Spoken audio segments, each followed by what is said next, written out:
નામ આશા ચૌહાણ છે। હું વડોદરાથી આવી છું શિવજી કી યાત્રામાં સેવા કરવા માટે અને અહીંયા ખૂબ જ સારી વ્યવસ્થા છે। સ્વેજલભાઈ દ્વારા ખૂબ જ સરસ વ્યવસ્થા કરવામાં આવી હતી। અમે આવ્યા ત્યારે ફ્લાઇટમાં આવ્યા અને અહીંયા રોકાવાની પણ બહુ જ સરસ વ્યવસ્થા, જમવાની, રહેવાની, ખાવાની, પીવાની બધી જ સરસ વ્યવસ્થા છે અને મંદિર શણગારનો જે અમને લાવો મળ્યો છે એ અમે જિંદગીભર નહીં ભૂલીએ। મંદિરને જોતા જ અમને આંખમાં આંસુ આવી ગયા હતા। એટલે અમે તો નક્કી કર્યું હતું કે અમારે સેવા કરવી જ છે અને ખરેખર એમના થ્રુ અમને એટલું આ સરસ સૌભાગ્ય મળ્યું છે કે કદાચ હવે આ મારી લાઈફની સૌથી સરસ યાત્રા થઈ ગઈ છે। આ થેન્ક યુ। હર હર મહાદેવ। વડોદરાથી શિવજી કી યાત્રાના માધ્યમથી તમામ શિવ ભક્તો આજે કેદારનાથ બાબાના કપાટ જ્યારે ખુલવાના છે એના એક દિવસ પહેલા મંદિર પર 2 દિવસ પહેલા અહીં પહોંચી ગયા છે। મંદિરનો ભવ્યથી ભવ્ય અને ઐતિહાસિક શણગારની શરૂઆત થઈ ગઈ છે। આજે તમામ ભક્તો પોતાની એડી ચોટીની તાકાત લગાવી રહ્યા છે।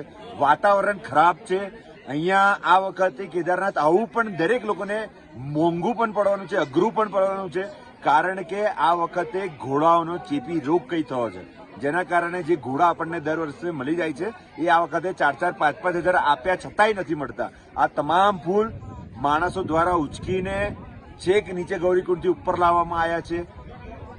180 થી પણ વધારે માણસો પોતે માથા પર ઉચકીને આ ફૂલ આપણા સુધી અહીંયા મંદિર સુધી પહોંચાડ્યા છે। ઘણું મોંઘું આ વખતે કેદારનાથ થશે કારણ કે ઉપર પહોંચાડવા માટેનું અનાજ, ખાવાનું, આ તે દરેક વસ્તુમાં ઘોડા ના હોવાની ઇફેક્ટ પડવાની છે। એટલે આવતીકાલે જ્યારે કેદારનાથ બાપા અહીંયા આપણા મંદિર પર એમની પાલખી પધારશે તે પહેલા સંપૂર્ણ મંદિરનું ઐતિહાસિક શણગાર થશે।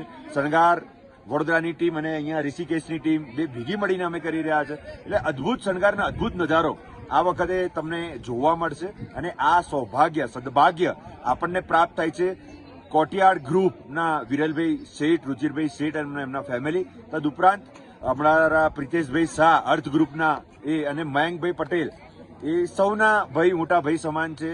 સૌ લોકોના શુભચિંતક છે, ક્રેડાઈના છે અને જે વિનેપના ગરબા કરે છે એવા મયંકભાઈને સૌ લોકોની મદદથી, બીજું નામી ના અનામી એવા પણ શિવ ભક્તો છે કે જેમે મદદ કરી છે પણ એમને ના પાડી કે મારું નામ કોઈ જગ્યાએ નહીં કહેવાનું।